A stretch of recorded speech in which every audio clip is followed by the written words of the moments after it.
Hi guys, this is Jamie. I want to welcome you to my channel today. Today I have wanted to kind of talk to you guys about my upcoming video series that I want to try to do with you guys. They're kind of like color and chats or color and creates, or I don't know if what you want to call it. I haven't really figured it out yet, but I want to be like creative coloring series or something like that. So I put on my community post the two books that I had purchased for this series for a vote to see what book we're going to do first or work in first. And you guys chose this one, Disney Princess Art of Coloring 100 Images to Inspire. So if you guys want, I will start doing these videos.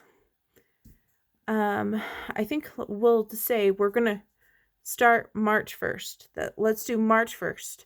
That way I have enough time to get what I need to get and we'll be all good to go. And we'll be good to go. So, um, this book, I will link it in the description. You can get it on Amazon. So if you want to do this with me, you can get this book. If you do not have the money or you don't really care for this book, you can get any book you want. You don't have to have this book to do this project with us. So whatever book you want, it really doesn't matter. And I kind of wanted to go over some things that you might want to have during this process, or things that you may already have in your collection, just so you kind of know. So this is the book that we're going to use, just because I wanted to find books that had lots of wallpaper going on, because what we're going to be doing is we're going to be basically creating our coloring books into art journals, and using different techniques from card making, paper crafting, scrapbooking, just all these different things, and kind of blend it all together just to have fun. There will be no rules. This is strictly rules out the window. We are playing, we are having fun. We want to create something fun and enjoyable and have a good time. So there is this book, and some of the things that I think you might want to have is you might want to have some gesso. This is clear. You could get white if you want, but I like the clear because then it's transparent. That way, if we use any kind of water-based medias, like watercolor, for example, or even like Crayola Super Tips, like the cheap Crayolas, any kind of cheap marker that's a water-based marker, sometimes alcohol markers. You can also use, there's like so many things that you can use on top of gesso that it helps lay down on your pages better. So I like to try to use gesso, especially for watercolors, so we can actually play with the movement of watercolor or play with the movement of color on our page. So you might want to get some of this, because I'll probably be using some of this. Now there will be videos that I won't use things like this. Maybe we will just do something just with paper. So that's something to keep in mind. So this one is a good one to have. Another one I would recommend is matte gel. So this one, if we are going to do any kind of collage elements, I will use this to put my images and things on the paper, either this or like a standard glue stick. So if you don't have this, that's okay. You can get just a standard glue stick, and that would be fine too. But this is more, I think this will make it stay better.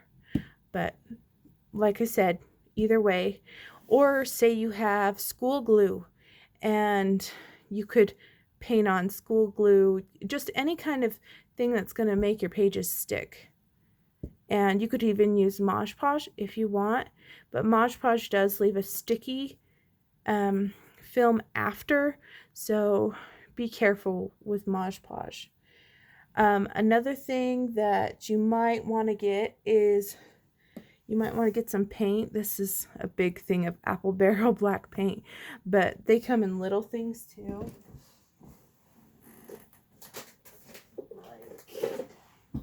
Like here's a little white one that's a gloss one. You can get little jars of paint. You can get like collection of them. You can get little like tubes of paint. Sometimes they come, like if people give you an art kit, you'll get cheap things of paint. It doesn't matter if they're high quality or cheap. We are going to play with everything. We want to kind of explore what we've got. Other things that you might want to have, maybe some scrapbook paper. If you don't have scrapbook paper, that's okay. If you have magazines, save your magazines. You can get lots of patterns and textures from magazines. If you have old books, like old picture books and things like that, that have been kind of destroyed, like the spines are ruined and you're about to just chuck them in the trash, don't throw them away. We can use them. And just pretty much just stuff. Like if you get junk mail, like sometimes you get ads for like, we can change your tires and things like that. Save those because you may need those for words that are on there, just different things. And if all else fails and you don't have junk mail and you don't have magazines and you don't have any of that stuff, most of us have paper and a lot of us have coloring supplies. You can create your own type of, I guess, the word would be embellishments with just paper and color, any kind of coloring item. So that's perfectly fine. And let me show you some coloring books that I have gotten at thrift stores and dollar stores that are like ideal for doing this kind of process. Hang on just a second.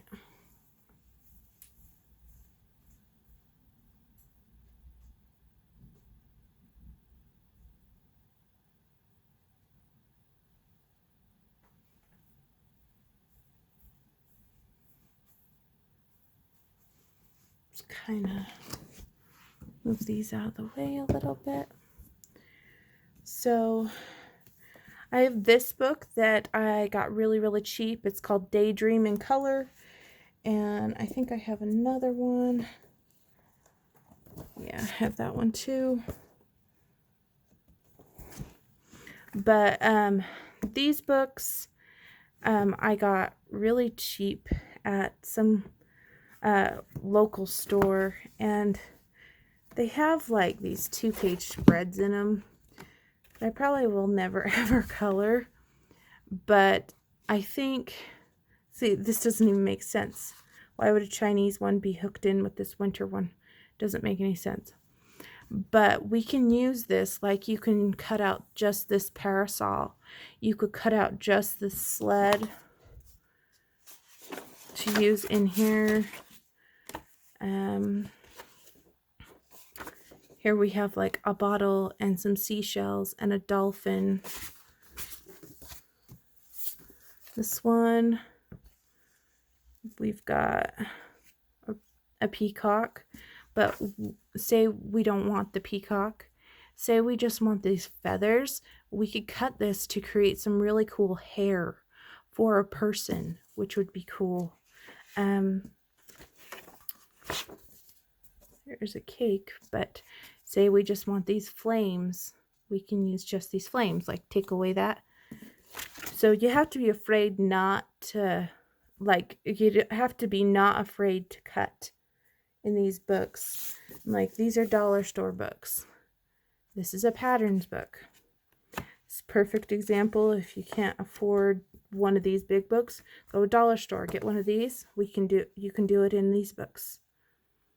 But I like this kind of thing because you can cut these flowers out and we can put them in our pages. That's just a pattern. There's that one. There's this one, Tranquility. Again, another like pattern thing. Don't be afraid to cut. Like this mandala, you could cut this out, cut it in half, and you could put it on the side of a picture to embellish a picture. They have things like this at the dollar store. This one's all about fish. And you can take images out of this, like that. I have this book, In Vogue, and this one I got at Book Outlet for like $1, and it's like falling apart. But like I was thinking about using this girl maybe to coincide with like an aerial picture, but not using this part of her body, just using the top part, because she has flowy hair just like Ariel does. This one would be a good princess top too. Here's some shoes we can deck out for Cinderella.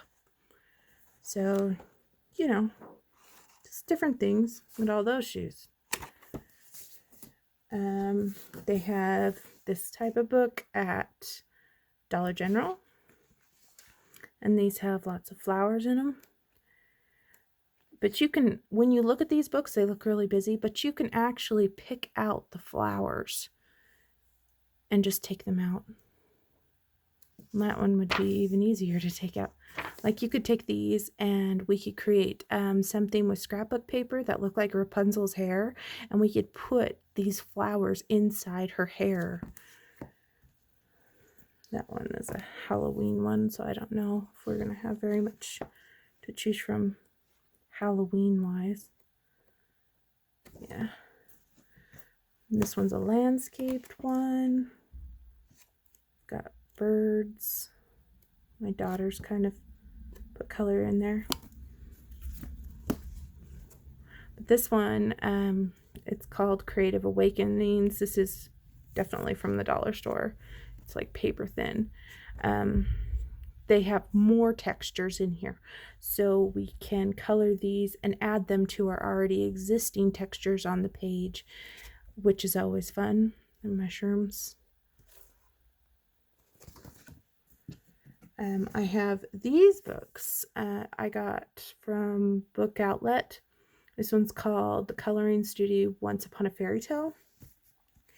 So these ones actually have little fairy tale things, and I've had them for my collection for a long time, and I'm not really hip on coloring them as a coloring book.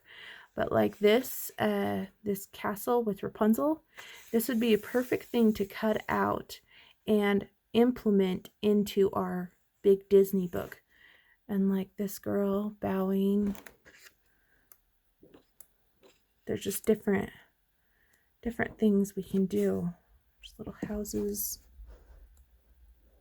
Lots of fun ideas. I also have an animal one. So you can use fish, birds. There's a seahorse we could use. Underwater kingdoms. Like here's a really cool mermaid. We could take one of these mermaids out. Like there's tons of stuff in there. And if you don't have any of that kind of stuff, there's nothing wrong with the kids coloring book. Say you have just a kids coloring book, you pick one from the dollar store, and the girls have really flowy hair or look like princesses or whatever. Like that girl, for example. We don't even have to use her whole thing. We can just use just her head, or because we can add paper elements, paint elements, different kind of elements onto the page, washi tape to make her hair, make her clothes. It's all about the creative process. So those are those books. And I also have this one. I don't know if I can use this one yet. I don't know if I really like the people in it, but it's available for me to cut up and destroy, I guess. So basically, a lot of times we see coloring books and they're like at the dollar store and like, not really my thing. I don't really like to color it. Oh, it's double-sided. Oh, it doesn't have great paper. You can use those images and patterns and textures to implement into a creative art process. So I had mentioned washi tape. We're going to also use some washi tape. If you have pages, I'm sure all of us do, especially if you do alcohol markers. I'm trying to see if I have one that's pretty colored up. Like this one isn't there yet, but it's like you keep putting it as a blotter page and then they just get worse and worse with color. And it's like a combination of a million colors going on. You can use that and cut out flowers or cut out hearts or whatever and use those instead of just chucking this. You could use that to your advantage. So basically, we're just using what we have. And in regards to magazines, you can just flip through magazines, find images that you like. Maybe there's people in there that inspire you. Maybe there's flowers. Maybe there's all sorts of things. If you have old books that may have doors, windows, things like that, you can use those kind of things. I also have stencils. So if you want to get some stencils, or maybe you already have some, we can use that in the process. If you don't have stencils, that's okay. You can still create texture by getting a piece of paper and maybe like say cutting like a wave on the side. You can create waves. You don't have to have things to be creative and do this creative process with us. I'm just going to kind of walk you through the process or whatever. Like our first video will be just on creating a background, and then we're just going to be basically layering until we get done. And then once we get done, I have acrylic sealer, this one right here, that I'm going to seal my pages. You do not have to use these. You could use like a wax medium. You could wax them.